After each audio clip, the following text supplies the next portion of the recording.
خلیلزاد له ډیر ځنډ وروسته تازه ټویټ کړی دی. دا چې په دې تازه ټویټ کې خلیلزاد څه ویلي دي ویډیو را سره وګورئ، ویډیو را سره تر پایه پورې وګورئ او زموږ دغه چینل هم در سره سبسکرایب کړئ. خلیلزاد وایي امریکا په افغانستان کې سیاسي جوړجاړي ته ژمنه ده.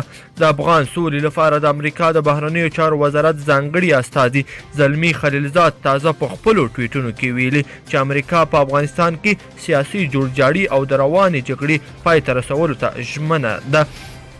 د په خبره د امریکا د پوځ له نوي لوی درستي سره کتلي دي او د افغانستان د اوضاع په اړه خبرې ورسره کړې دي. خلیلزاد وایي دوی هڅه کوي چې افغان جګړه د خبرو له لارې حل کړي او د امریکا نوی لوی درستیز هم دې ته ژمن دی چې دلته روانه جګړه ختمه شي او افغانستان ته دایمي ثبات راشي. د په خبره نوی لوی درستیز به د تاوتریخوالي د کمولو لپاره هم خپلې هڅې جاري وساتي. دغه راز خلیلزاد ټینګار کړی دی چې امریکا په افغانستان کې د 12 لسیزو لاسته راوړنې هم ساتي او ترڅنګ به یې کوښښ کوي چې روانه جګړه د سیاسي جوړجاړي له لارې حل کړي. د طالبانو او امریکا ترمنځ د مذاکراتو تر لغوه کېدو وروسته دا د خلیلزاد تازه څرګندونې دي چې د روانې جګړې د سیاسي حل په اړه یې کړې دي.